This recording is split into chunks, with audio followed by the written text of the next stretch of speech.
Muy bien, queridos hermanos y hermanas, antes de empezar nuestro comentario quiero en primer lugar dar la bienvenida a todos en general, a todos los que estáis hoy aquí en este día que es algo especial, pero también muy en particular a un matrimonio de hermanos de Sevilla, de la congregación, de la antigua congregación en Sevilla, que son nuestro hermano Bienvenido y su esposa Trini. Quiero daros la bienvenida a vosotros dos.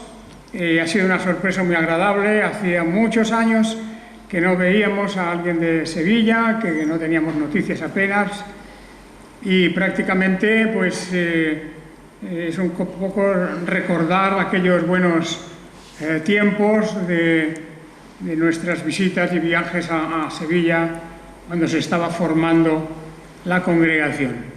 Me he alegrado de tener noticias de ellos de primera mano, de que la congregación continúa en otro lugar de la ciudad de Sevilla y que en definitiva pues el testimonio que se dio allí y todo el ministerio y trabajo que allí se hizo en aquel tiempo, pues no ha sido en vano. Y eso me alegra mucho, particularmente porque encontramos aquí hoy a estos hermanos de Sevilla. Bien, quiero darles mi saludo y los recuerdos para todos los que conocemos de allí. Claro, la congregación habrá cambiado, algunos ya no estarán, otros habrán nuevos, pero para todos queremos dar un saludo a la congregación de Sevilla. Bien, pues nosotros hoy, como tenemos después de este acto de la predicación de la palabra, tenemos la asamblea de iglesia a la cual pueden quedarse todos los que están aquí. No hay ningún impedimento y todo el que quiera se puede quedar, los miembros en primer lugar, por supuesto, pero aún no siendo miembros, también invitamos a otras personas para que estén aquí presentes. Y luego, después de terminada la asamblea, pues tendremos una comida fraternal juntos y más o menos habremos ya terminado para entonces. Quiero hoy llamar vuestra atención de nuevo a la carta a los romanos, dirigiéndonos ya a nuestro tema de hoy, y al capítulo 9,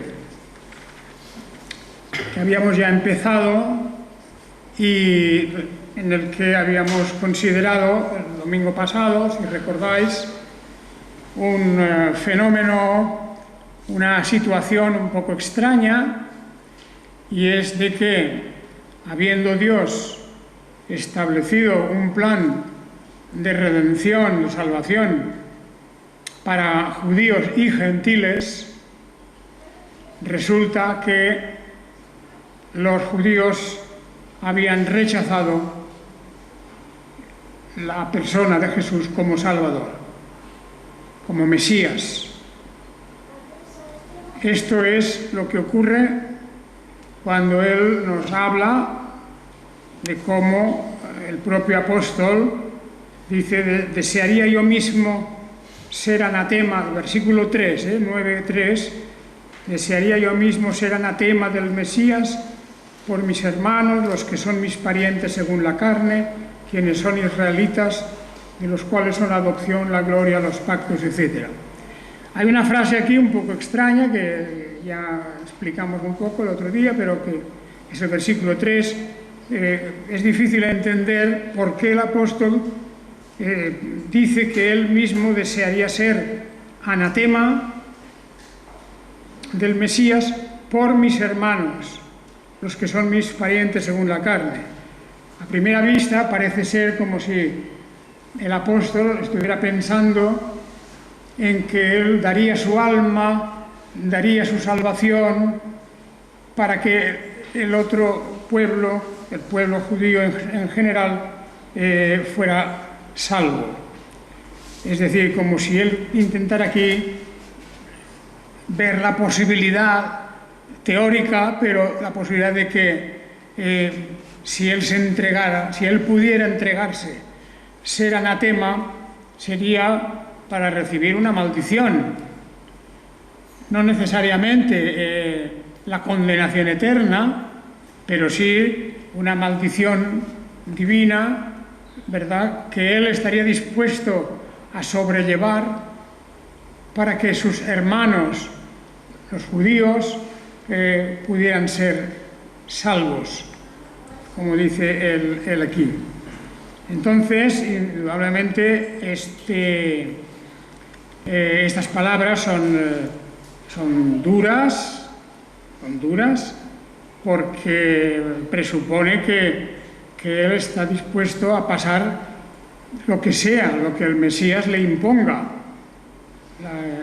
El anatema es una palabra fuerte porque significa algo que está maldito, algo maldito, ¿verdad? Y entonces recibir la maldición del Mesías, eso era una cosa muy grave. Pero cuando habla de estas cosas, él tiene también en mente otra cuestión. No es que la obra de Dios haya fracasado.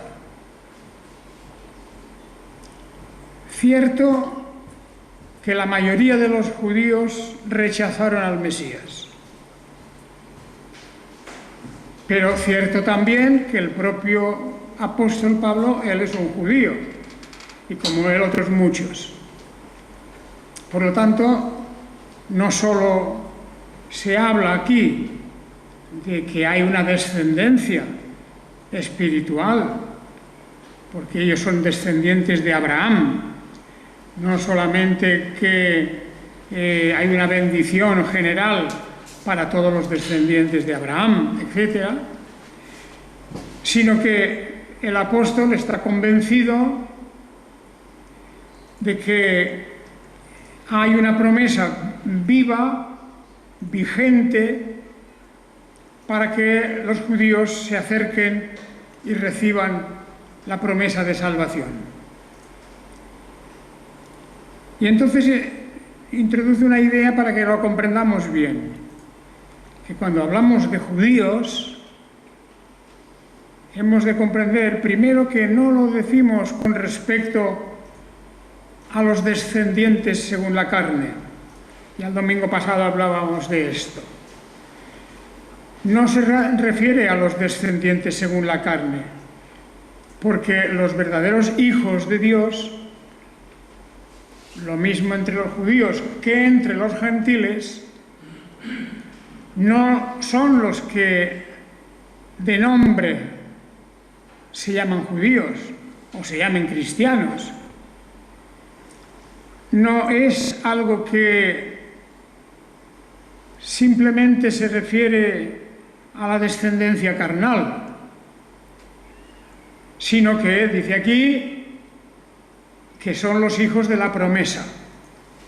Los hijos de la promesa significa de la promesa que Dios hizo a Abraham y que repitió con Isaac. Y en aquella promesa no se decía nada acerca de la descendencia carnal, sino que era una descendencia por la fe. Aquellos que eran hijos de Dios mediante la fe. La fe era la que verdaderamente constituye a una persona en hijo de Dios o hijo de Abraham.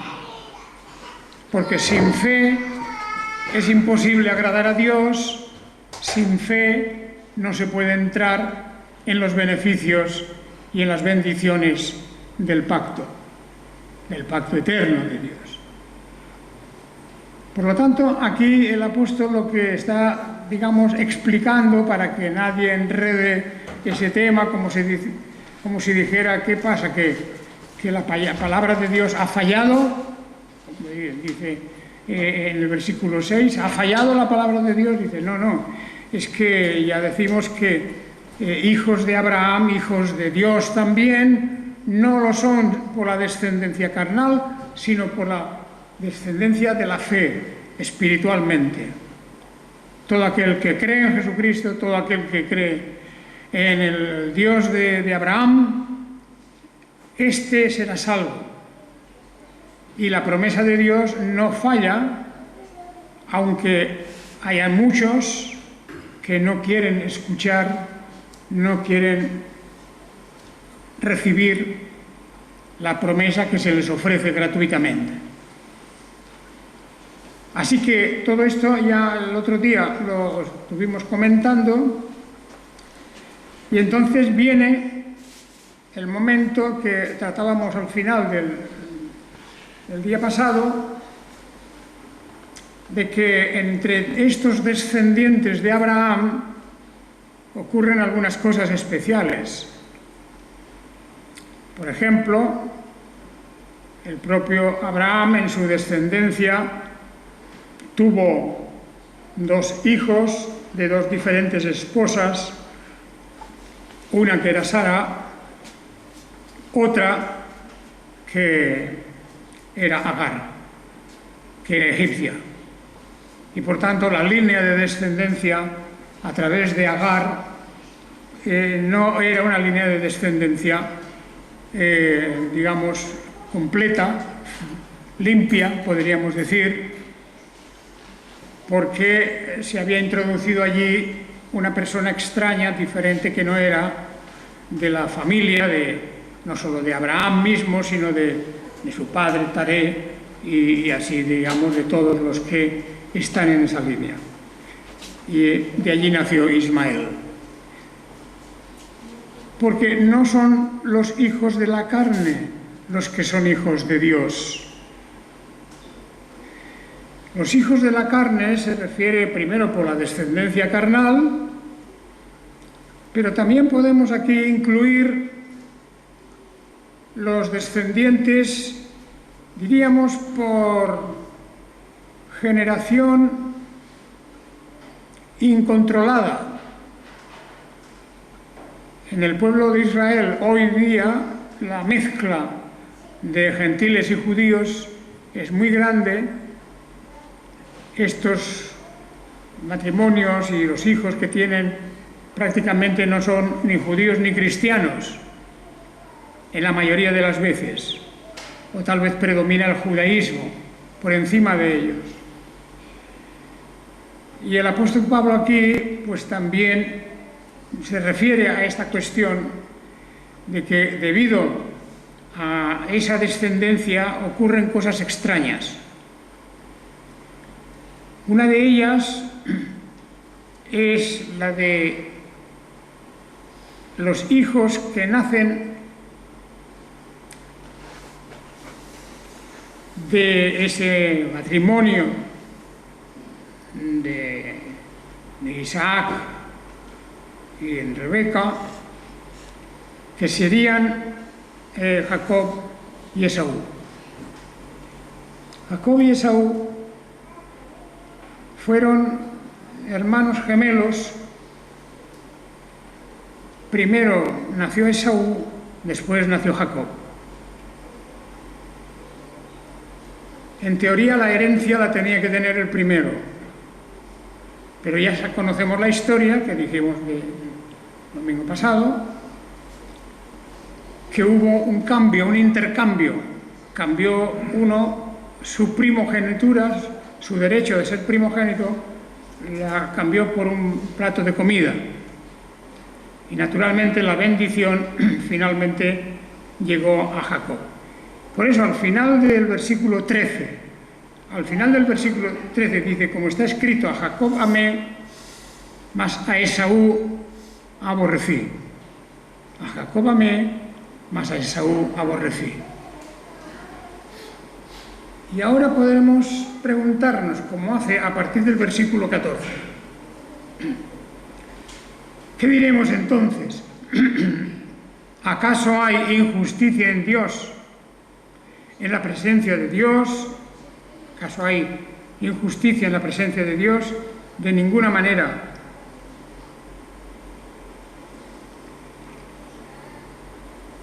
¿Significó ese cambio ese cambio de Jacob por Esaú, una injusticia,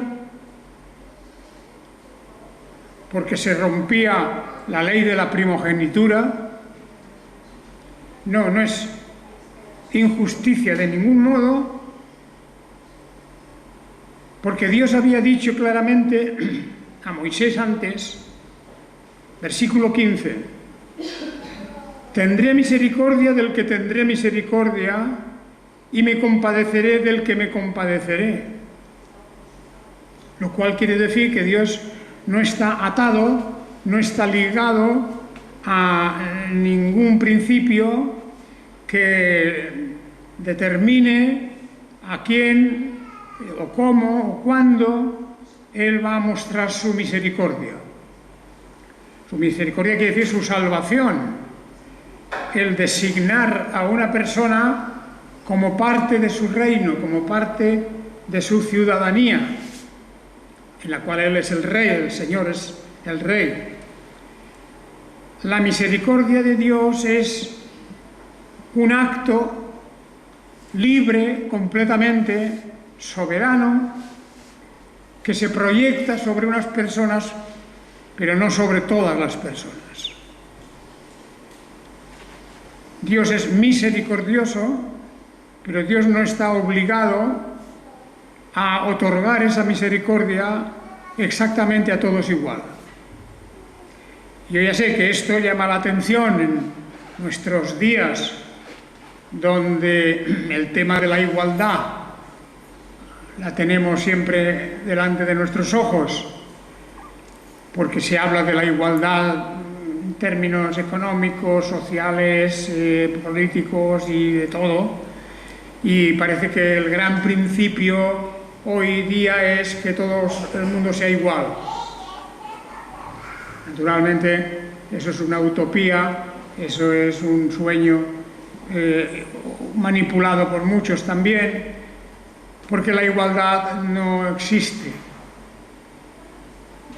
No existe, es una realidad que no se da, porque desde que físicamente todos tenemos diferencias, las diferencias que luego vienen a lo largo de la vida.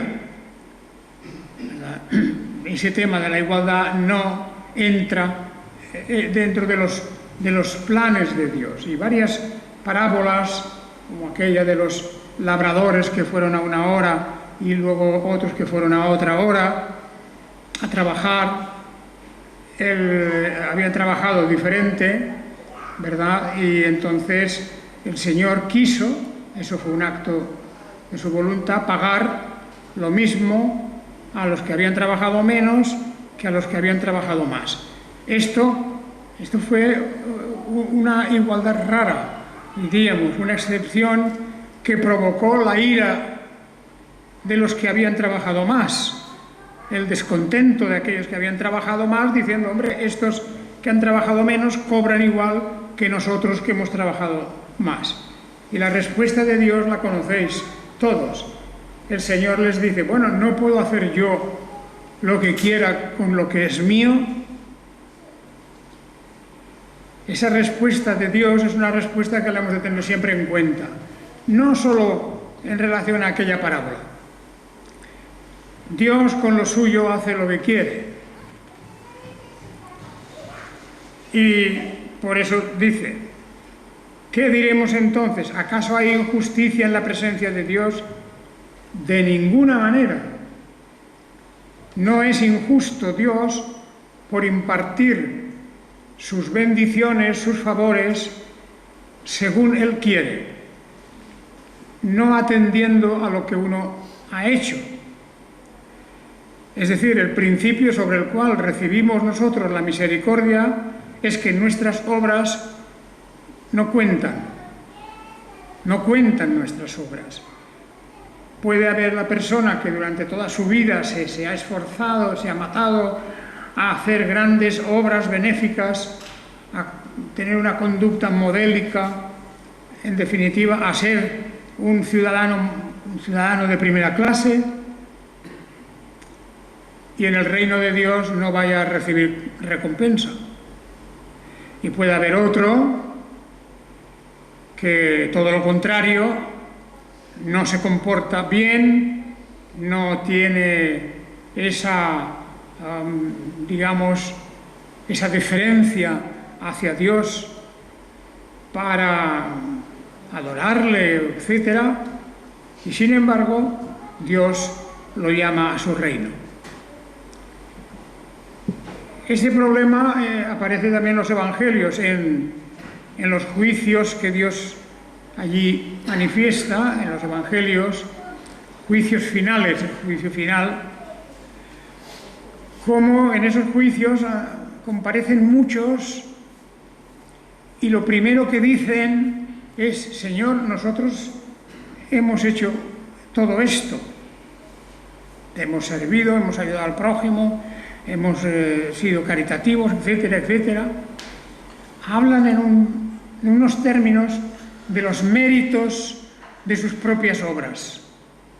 Y el Señor los descarta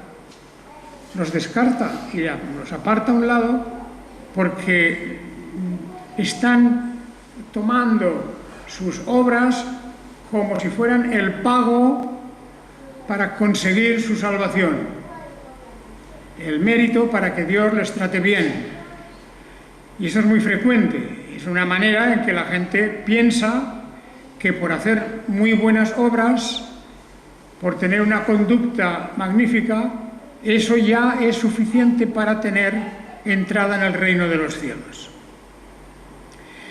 Y en ese juicio del que nos hablan los evangelios, pues aparecen otros que no vienen exigiendo, no vienen demostrando la grandeza de sus obras, sino que hay una humildad en ellos, en que han manifestado su amor al prójimo, en que han hecho aquello que beneficiaba a otros, etc.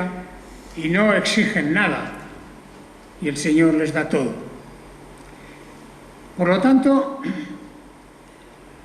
podríamos preguntarnos, como pregunta aquí en el versículo 14, 9:14, ¿qué diremos entonces? ¿Acaso hay injusticia en la presencia de Dios? De ninguna manera, porque dice a Moisés: tendré misericordia del que tendré misericordia, y me compadeceré del que me compadeceré.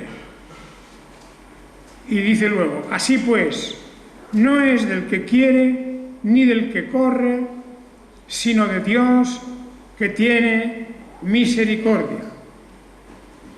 La misericordia de Dios es un acto libre, es un atributo que se manifiesta libremente, sin condicionamientos.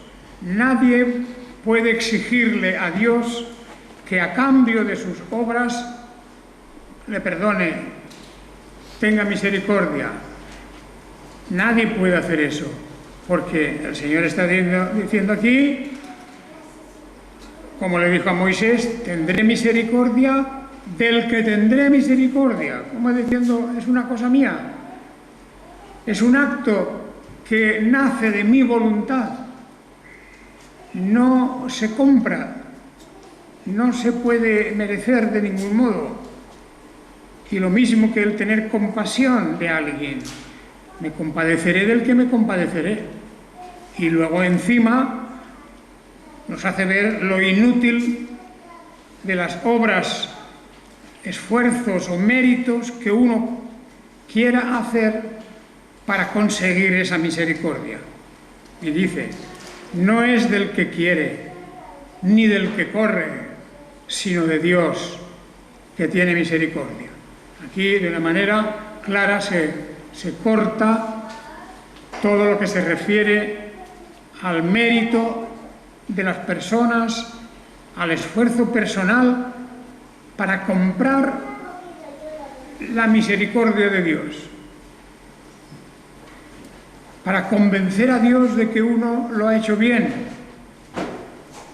Y hay una tendencia en el corazón humano, no confesada siempre, no reconocida por nosotros mismos, pero es la tendencia a pensar que nuestras obras merecen un cierto premio, Y aquí yo diré, Dios también tiene en cuenta las obras. Parece contradictorio, ¿verdad?, de lo que antes he dicho. No, Dios también hace un juicio de obras. A aquellos que el Señor ha mostrado su misericordia y entran en su reino, sus obras también son consideradas y tienen que manifestar lo que han hecho durante ese tiempo y los dones que han recibido y lo bien que lo hayan utilizado. Pero nunca eso es el inicio o el principio de la misericordia de Dios para salvación. Y por eso pone un ejemplo, porque la Escritura dice de Faraón: para esto te levanté, para mostrar en ti mi poder y para que mi nombre sea proclamado en toda la tierra. Y el versículo 18 es definitivo. Así pues, del que quiere, tiene misericordia, y al que quiere endurecer, o endurece, y al que quiere, endurece. Pone el ejemplo del faraón. Y dice Dios que Dios lo ha constituido faraón, lo ha levantado hasta el punto de ser faraón en los días en que Israel estaba bajo la esclavitud de este faraón, y todo eso es la providencia de Dios que había organizado todo esto, de tal manera que el propósito que Dios tenía al levantar a este faraón no era de constituir un gran imperio. El propósito último era mostrar su poder, mostrar que su bienaventuranza, su misericordia, depende de una decisión suya, sin influencia externa. Y esto, naturalmente, nos choca por fuerza, porque nuestra mente moderna y siempre ha habido esa idea, como digo, del mérito, de la igualdad, del equilibrio entre las obras buenas y las malas, y una serie de cuestiones que parece que le dan a una persona un derecho a reclamar la bendición de Dios. Pues no existe ese derecho. Nadie puede reclamarle a Dios nada, porque en su total independencia y su poder, Él destina a su salvación a quien quiere. Del que quiere tiene misericordia, y al que quiere endurece. El faraón fue endurecido que con terquedad, con desobediencia, incluso ante grandes señales y grandes pruebas de Dios, se negó a dejar libre al pueblo de Israel. Se negó completamente. Y esta palabra, yo creo que el versículo 18 pone fin a la discusión, cuando diciendo: así que del que quiere tiene misericordia, y al que quiere endurecer, endurece. Esta es la cuestión. Como antes había dicho, a Jacob amé, mas a Esaú aborrecí. Hay traducciones que quieren suavizar eso de aborrecer, y dicen: a Jacob amé, pero a Esaú amé menos. Pero no, es simplemente eso. Es el rechazo de Dios a este hombre, Esaú, que menospreció la promesa, la bendición de ser el primogénito y se lo cambió a su hermano, pues por un plato de comida. Y Dios dice aquí, a uno amé y a otro aborrecí. En esto vemos aquí pues la manifestación más directa, más cruda, porque es crudo, esto es fuerte, de la soberanía de Dios. El Dios misericordioso, el Dios que es amor, el Dios que es justicia, ese Dios manifiesta también que es soberano en cuanto a la salvación, porque esa salvación de ninguna manera se ha puesto en venta para que los méritos, las obras de las personas puedan comprarla. Es un acto de la misericordia y de la gracia de Dios. Esta doctrina es una doctrina verdaderamente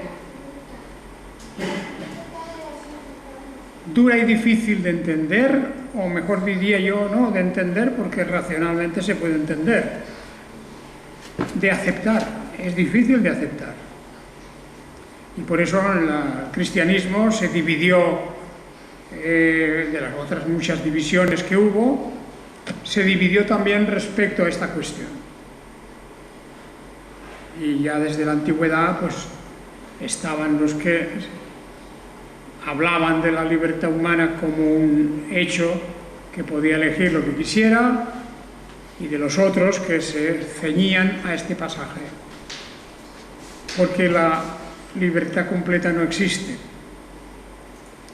y tiene que ser la misericordia de Dios la que nos salve y la que nos lleve al reino de los cielos.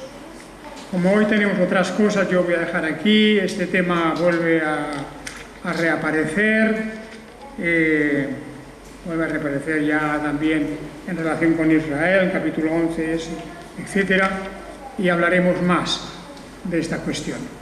Lo que sí que quería decir, antes de terminar, es que el domingo pasado, al hablar de las diferencias entre las confesiones, las diferentes confesiones del cristianismo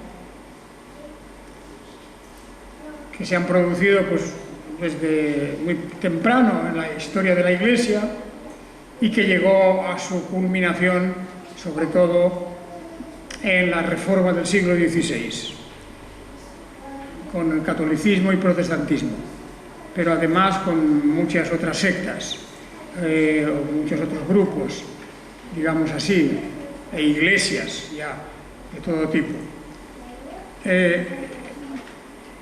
Yo estuve hablando aquí de cómo hay un denominador común, hay una línea común que une a los cristianos en el sentido nominal de la palabra. El cristiano, nominalmente hablando, de nombre, se puede llamar cristiano al que cree que Jesucristo es el Salvador, y de eso hay multitud de iglesias, como mencionaba yo, la católica, las ortodoxas, las protestantes, etcétera. Las sectas es otra cosa, pero las iglesias históricas tienen un denominador común. Se pueden llamar cristianos porque creen en Jesucristo, ya decía yo, creen también en el credo apostólico. El credo apostólico, que es un vínculo común importante, porque allí hay mucha doctrina, y los que creen en eso, pues se puede llamar que son cristianos. Eso es importante, que no nos dejemos llevar, decía yo, pues por la especie de antagonismo y la especie de belicosidad contra el que es de otra confesión. Porque todas estas confesiones, en todas estas confesiones, ortodoxos, católicos, protestantes de diversas ramas, etc., en todas hay suficiente luz y verdad en su doctrina para que alguien pueda ser salvo.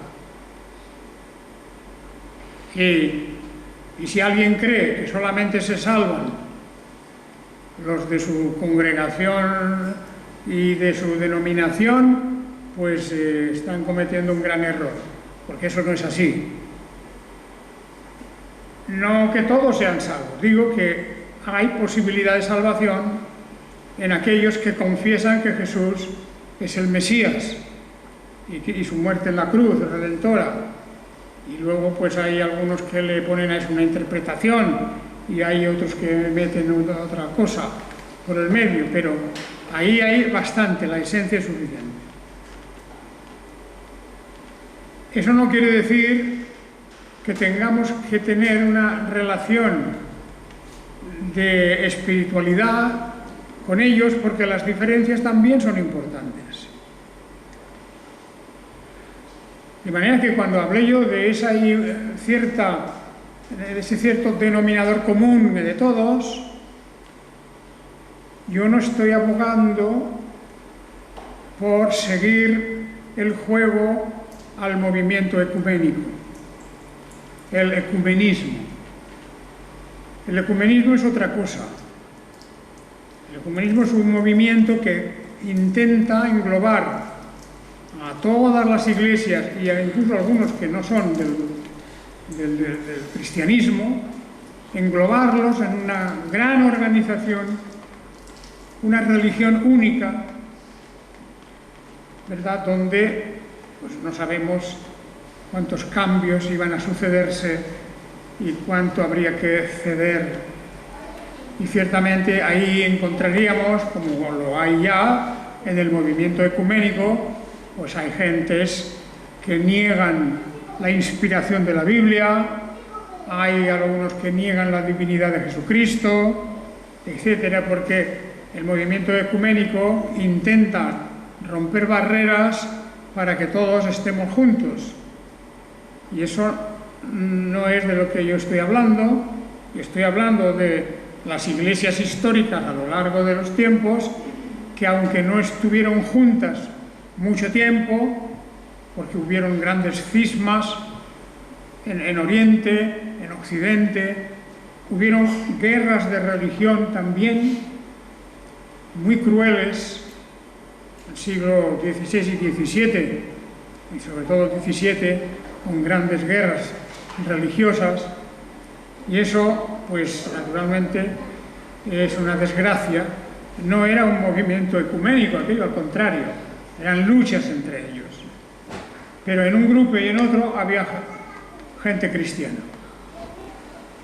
No hablemos ya de lo que pasó en las mismas guerras mundiales, donde también, parece que no, pero habían ciertos elementos religiosos también introducidos en el gran conflicto de las guerras, de las grandes guerras que hubo en el siglo XX.